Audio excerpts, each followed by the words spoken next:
लेकिन चूंकि विपक्ष के पास कोई काम नहीं है और विपक्ष ने अपने पूरे शासनकाल में जब उसको शासन करने का मौका मिला था तो कोई काम नहीं किया, इसलिए विपक्ष को ऐसा लगता है कि वो जुमलेबाजी करेंगे, आएंगे, ये करेंगे, वो करेंगे। अरे उनको उनके आँख के सामने दिखाई नहीं पड़ रहा है पटना एयरपोर्ट बनकर तैयार है। देखिए ऐसा है कि यही बिहार था जब तेजस्वी जी के बाबूजी की सरकार थी, तो बिहार में कहीं डेवलपमेंट और कहीं उद्योग दिखाई नहीं पड़ता था। अब पटना जेपीएमएलसी जीवन कुमार हमारे साथ हैं। प्रधानमंत्री आज बिहार दौरे पर आ रहे हैं, 2 दिनों तक बिहार में रहेंगे, कई सौगात दे रहे हैं, लेकिन विपक्षी दल के द्वारा लगातार कहा जा रहा है कि प्रधानमंत्री जुमलों का बरसात न करके जाएं। देखिए, जब पहली बार बिहार में प्रधानमंत्री जी आए थे तो हमें याद है कि 1.25 लाख करोड़ का पैकेज देने की बात की थी। तो ये विपक्षी लोग जो हैं 1.25 लाख करोड़ का जुमला कर रहे थे, लेकिन 1.25 लाख करोड़ से ज़्यादा ही पैसा वो हम बिहार को दिए। तो ये जब हमारे प्रधानमंत्री बिहार में आते हैं तब तक कुछ दे के जाते हैं, और इस बार 50,000 करोड़ से अधिक योजनाओं को देने का काम करेंगे वो। और ऐसा हम लोग को पूरा विश्वास है, जो हम लोग को सूचना भी है कि उतना 50,000 करोड़ से अधिक योजनाओं को हम लोग को देने का काम करेंगे।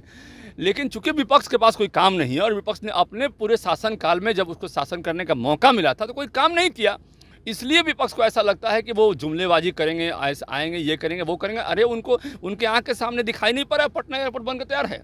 उनको नहीं दिखाई पड़ रहा है कि बिहटा एयरपोर्ट में जमीन अधिग्रहण, अब बिहटा एयरपोर्ट का बाउंड्री होगा, वहाँ काम हो रहा है, अब कुछ ही दिन में वहाँ पर सारा लोग उड़ान भरे वहाँ से। उनको नहीं दिखाई पड़ रहा है। तो बिहार में जितने बिजली के काम हुए उनको दिखाई नहीं पड़ रहा है। तो ये जो है विपक्ष का लगातार जो है ये काम की जुमलेबाजी करेंगे या जुमलेबाजी करने वाले हैं, चूंकि उनके पास कोई एजेंडा नहीं है, इसलिए वो ऐसी बात करते हैं। वो तेजस्वी यादव की पार्टी की तरफ से ये कहा गया है कि बिहार को लॉलीपॉप और गुजरात महाराष्ट्र को मक्खन और मलाई पीएम देते हैं। देखिए ऐसा है कि यही बिहार था जब तेजस्वी जी के बाबूजी की सरकार थी, तो बिहार में कहीं डेवलपमेंट और कहीं उद्योग दिखाई नहीं पड़ता था। अब पटना के आसपास बिहटा है, आप जाकर बिहटा देखिए, वहाँ पर Britannia company, hero Honda company, बड़ी बड़ी कंपनियाँ वहाँ पर अपना आके मैन्युफैक्चरिंग यूनिट वहाँ पर लगाने के लिए वहाँ पर कुछ लगा चुकी है, कुछ लगा रही है। तो लगातार प्रोसेस में सैकड़ों इंडस्ट्री वहाँ लग चुकी है, हजारों इंडस्ट्री भी पटना के आसपास वहाँ लग चुके हैं। तो ये पहले नहीं था। पहले 7 बजे शाम में पटना में शटर गिर जाता था, 6 बजे शाम में शटर गिरता था उनके बाबूजी के शासनकाल में। आज 12 बजे 2 बजे रात तक लोग काम करते हैं, तो उनको लगेगा। ये हमारे प्रधानमंत्री के बारे में कहना है कि देश में हम तो पहले लौह पुरुष सरदार वल्लभ भाई पटेल को मानते थे कि भाई लौह पुरुष हैं, लेकिन उन्हीं के तर्ज पे और एक देश का ताकतवर प्रधानमंत्री जो पूरी दुनिया को दिखाया है कि भारत क्या चीज़ है, और भारत के शासन के बारे में पूरी दुनिया को दिखाने का काम करने वाला यदि कोई प्रधानमंत्री है पहली बार आज़ादी के बाद, तो अपना दम दिखाने वाला यही प्रधानमंत्री है, जो ऑपरेशन सिंदूर के माध्यम से पूरे देश और पूरी दुनिया में एक संदेश देने का काम किए कि भारत की सेना वो नहीं समझो जो पहले सेना थी। भारत की सेनाओं को हमने पूरी खुली छूट दे दी है कि जब तुम हमारे 20 आम आदमी को मारोगे तो तुम्हारे सैकड़ों आतंकियों को घर में घुस के मारेंगे। तुम एक गोली चलाओगे तो तुमको सैकड़ों गोला हम दागेंगे और तुमको सहन करना पड़ेगा। यदि तुम हमारे घर में घुस के हमारे आम आदमियों पर कायरतापूर्वक हमला करोगे तो हमारी सेना तैयार है। इसलिए मोदी जी बार बार चेतावनी भी दे रहे हैं कि दुश्मनों, तुम अपनी रोटी चैन से खाओ जो तुम्हारे पास है, और नहीं तो मोदी का गोली तो है ही तुमको खाने के लिए। ये बताइए, जीवन जी की आज विधायकों के साथ 1-to-1 पीएम बातचीत करेंगे, इसके पीछे का रणनीति क्या है? देखिए ऐसा नहीं है, हमारे प्रधानमंत्री जी हैं और हमारी पार्टी के सबसे बड़े अधिकारी भी हैं, हमारे नेता भी हैं। तो जब भी आते हैं तो उनको लगता है कि बिहार के डेवलपमेंट के बारे में सभी विधायकों से हम पूछें कि भाई उनका मत क्या है। और जब आते हैं तो वो प्रयास करते हैं कि उनके एरिया में क्या डेवलपमेंट हो रहा है वो जानने का प्रयास करते हैं। ऐसी उत्सुकता पहले डेवलपमेंट या आने वाले चुनाव की रणनीति? नहीं, ऐसी कोई बात नहीं। जब भी आते हैं, आज के पहले नहीं आए क्या वो, जब भी आते हैं तो डेवलपमेंट की बात करते हैं और पूछते हैं कि भाई यहाँ क्या चाहिए, क्या ज़रूरत है बिहार को, कैसे बिहार आगे बढ़ेगा। लगातार उनके मन में उत्सुकता है, और ऐसी उत्सुकता होना किसी भी प्रधानमंत्री के लिए, ये किसी भी राज्य की तरक्की के लिए अच्छी बात है। इस पे लोगों को खुश होना चाहिए। अरे भाई, जब बिहार में प्रधानमंत्री आते हैं तो कुछ दे के जाते हैं। हम तो कहते हैं कि बार आएँ, हर 15 दिन पर आएँ। हम तो कहते हैं कि हम तो ईश्वर से मनाते हैं कि हमारे प्रधानमंत्री हर 15 दिन पर पटना आए ताकि कुछ हमको मिलता रहे। तो बिहार की तरक्की उससे होता है। बिहार लगातार डेवलप कर रहा है।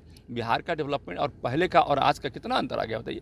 एक समय था कि 23,500 करोड़ बजट पर बिहार को क्लोज कर दिया गया था तेजस्वी जी के बाबूजी के सरकार में, और आज है 3.25 लाख करोड़ का बजट क्रॉस करने वाला है। कितना अंतर आ गया बताइए। कहाँ पर थी कि शिक्षा की कोई व्यवस्था नहीं थी। 30 से 40% स्कूलों में ताला लग गए थे जब उनकी अंतिम सरकार थी। आज सारे स्कूलों में पढ़ाई की व्यवस्था देखिए। वहाँ एक स्कूल में 2-2 टीचर हुआ करते थे, आज एक स्कूल में 20-20 टीचर हैं, 30-23 टीचर हैं। तो अंतर आ गया, पहले चरवाहा विद्यालय था, आज का स्थिति क्या है, बहुत बदलाव आया है। और जब जब बदलाव आता है तब तब विपक्ष को अंदर से घुटन होता है, तो घुटन के चलते ऐसी बात कर रहे हैं वो। तो चलिए, बीजेपी एमएलसी जीवन कुमार हमारे साथ हैं। उन्होंने कहा है कि पहले से स्थिति बदली है, इसीलिए विपक्ष को घुटन महसूस अब हो रहा है।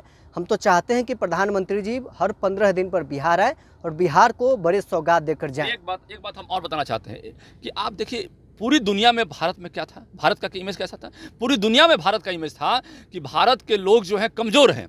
आज पूरी दुनिया में इमेज है कि भारत के लोग मजबूत हैं, भारत मजबूत है, हमारी सेना मजबूत है। ये इमेज गया है, ये प्रधानमंत्री जी के रीजन में इमेज गया है। पहले चाइना का ड्रैगन को हमारे टीवी दिखाया करते थे कि देखिए ड्रैगन है। आज वही चाइना का हथियार जो है पाकिस्तान यूज़ कर रहा था और वो ध्वस्त कर दिया हमने। बॉर्डर भी हमारा पार नहीं किया, हमने बॉर्डर नहीं पार कर दिया पाकिस्तान के मिसाइलों को। पाकिस्तान के जो आतंकी थे उसको नेस्तनाबूद कर दिया। हमारे पास ब्रह्मोस मिसाइल है, दुश्मनों के रडार में नहीं आने वाला है, और दुश्मन के घर में जाकर कब मारेगा उसको पता ही नहीं चलेगा। तो हमारे किसी भी मिसाइल को वो इंटरसेप्ट नहीं कर सका। हमने सारे उसके मिसाइलों को, चाहे तुर्की का हो चाहे वो चाइना का हो, सबको इंटरसेप्ट करके रास्ते में ही मार गिराया। तो आज ये टेक्नोलॉजी हमारे पास है, ये मेक इन इंडिया कंसेप्ट है, ये मेक इन इंडिया वाला भारत है। ये नहीं कि हम हथियार बाहर से खरीदेंगे अपनी सुरक्षा के लिए, अब अपना हथियार हम खुद बढ़ा रहे हैं। अब नया नया विजन आ रहा है ब्रह्मोस का। तो ये जो है तरक्की जो हुआ है प्रधानमंत्री के सोच के चलते, ये नई तरक्की। अब आज की रक्षा प्रणाली हमारी क्या है? देश की रक्षा प्रणाली ऑपरेशन सिंदूर ने दिखाने का काम किया है कि हम जो है भारत में यदि कोई भी मिसाइल या ड्रोन आता है हमारे पास, तो हम उसको रास्ते में ही, हवा में ही उसको पुटपुटिया की तरह मार के गिरा देंगे हम। तो ये हमारे द्वारा बनाया गया रक्षा प्रणाली है। पहले हम इजराइल की आयरन डोम की बात करते थे, अब भारत के द्वारा बनाया गया रक्षा प्रणाली दूसरे देश खरीदने की बात करते हैं कि हम वहाँ से रक्षा प्रणाली खरीदेंगे। पहले हम इंपोर्ट करते थे, अब हम एक्सपोर्टर बनने जा रहे हैं। तो कितना अंतर आ गया? पहले हम हथियार खरीदते थे, अब हथियार बेचने वाले देश की गिनती में आ गए हैं। तो ये अंतर आ गया है। तो अब हमारी सुरक्षा की चिंता हम खुद कर सकते हैं, ये बात हमने दुनिया को दिखा दिया है। और हमारा आज फॉरेक्स रिजर्व की बात करें, आज इतना पैसा मेरे पास में है कि हम पूरी दुनिया में कोई भी हमसे टकराने की स्थिति में नहीं है। जान लीजिए। तो चलिए, बीजेपी एमएलसी जीवन कुमार हमारे साथ है। बहरहाल इस खबर में इतना ही, आप बने रहे।